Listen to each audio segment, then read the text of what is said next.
জনকল্যাণই সরকারি প্রশাসন ব্যবস্থার লক্ষ্য। আমরা এখন যাকে উন্নয়নমূলক শাসন ব্যবস্থা বলি। কৌটিল্য বুঝিয়েছিলেন যে রাষ্ট্রকে কৃষিকার্য, পশুপালন এবং ব্যবসা বাণিজ্যের উন্নয়নের দায়িত্ব নিতে হবে। মানুষের শহরে চলে যাওয়া বন্ধ করতে তিনি পল্লী উন্নয়নের যে সুপারিশগুলি করেছেন তা থেকেই কৌটিল্যের দূরদর্শিতার কত প্রখর ছিল তা বোঝা যায়। কোনো কোনো লেখকের মতে কৌটিল্যই হলেন ভারতবর্ষে অর্থনীতি ও রাজনীতি বিষয়ক বিজ্ঞানের জনক।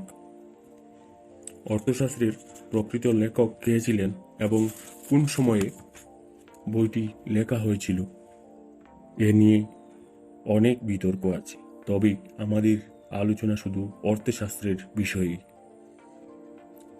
সব শুদ্ধ 15টি বই অথবা অধিকরণে 150টি অধ্যায়ে 6000 শ্লোকে গ্রন্থিত হয়েছে শাসন পদ্ধতি, আইন ও শৃঙ্খলা, ন্যায় বিচার, কর আদায়, রাজস্ব ও রাষ্ট্রের ব্যয় নির্বাহ, কূটনীতি, বৈদেশিক নীতি, সংবাদ সংগ্রহ, কৌশল, প্রতিরক্ষা, যুদ্ধ সম্পর্কিত নির্দেশ। প্রথম 5টি বইতে আভ্যন্তরীণ প্রশাসন সম্বন্ধে আলোচনা, যেমন রাজার পালনীয় কর্তব্যসমূহ, শিক্ষা ব্যবস্থা, যেসব গুণাবলী তার থাকা উচিত এবং রাজার প্রত্যয়িক কর্মসূচি, তাছাড়া কৃষি ও খনিজ সম্পদ বিষয়ে রাজার কর্তব্য। এর মধ্যে আছে আইনের নিয়মাবলী সংবলিত একটি সম্পূর্ণ অধ্যায়, যার বিষয় হল অপরাধ নির্ধারণ, বণিক ও শ্রমশিল্পীদের উপর নিয়ন্ত্রণ ব্যবস্থা, শাস্তি ও প্রাণদণ্ড এবং অন্যান্য বিবিধ বিষয়। রাজকর্মচারীদের দায়িত্ব ও বেতনের বিষয়েও নির্দেশ দেওয়া আছে।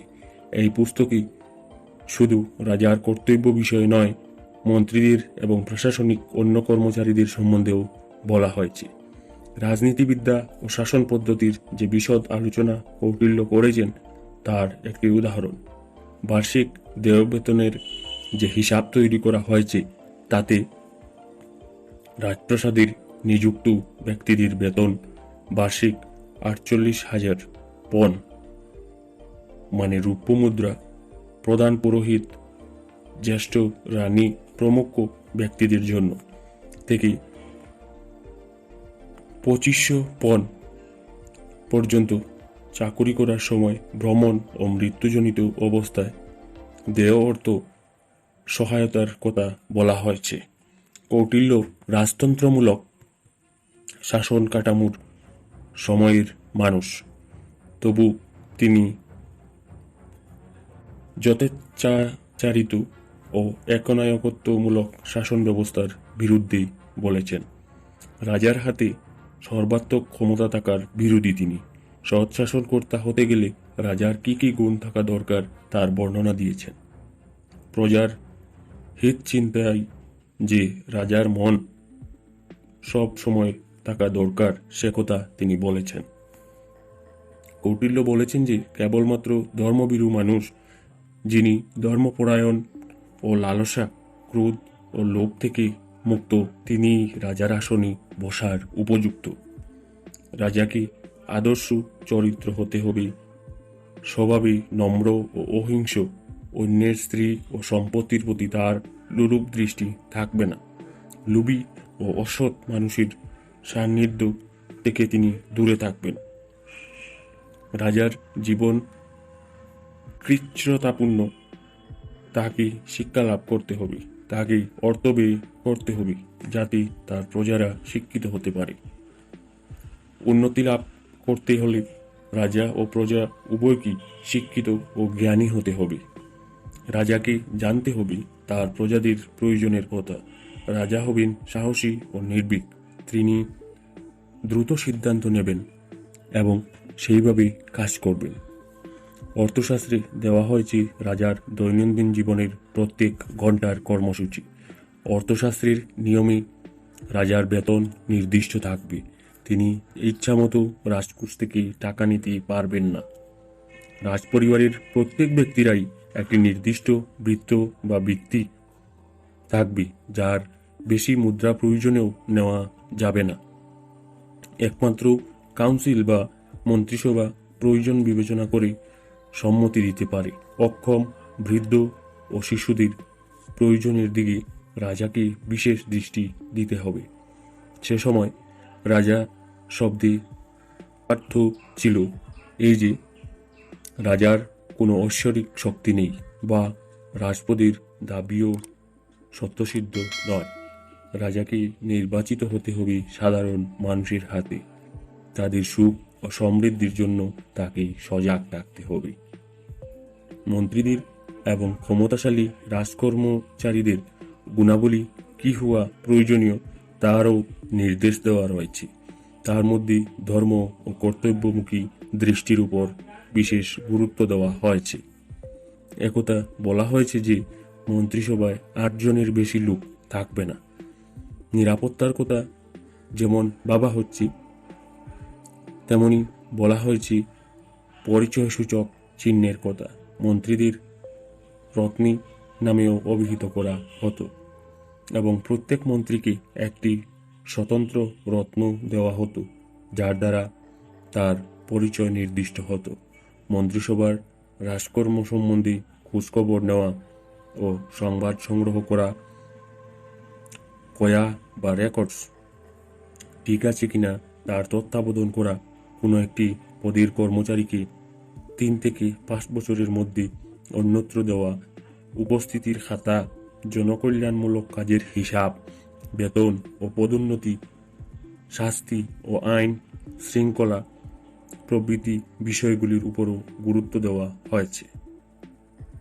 রাজাকে পরামর্শ দেবে তার মন্ত্রিপরিষদ। তখন মন্ত্রীর কাজ ছিল শুধু পরামর্শ দেওয়া, সিদ্ধান্ত নেওয়ার অধিকার তার ছিল না। কার্যনির্বাহক কর্মচারীকে বলা হতো সচিব, যার অধীনে একজন অমাত্য, এখনকার দিনে সেক্রেটারি ও ডেপুটি সেক্রেটারির মতো। পৌর প্রশাসন কী কী বিষয়ে দেখবে সে সম্বন্ধে পুঙ্খানুপুঙ্খরূপে বর্ণনা দিয়েছেন চাণক্য। কথাগুলি বিভাগ অতিরিক্ত করতে হতো, তখন তাদের ক্ষতিপূরণযোগ্য ভাতা কত হবে তাও ঠিক করে দিয়েছেন কৌটিল্য।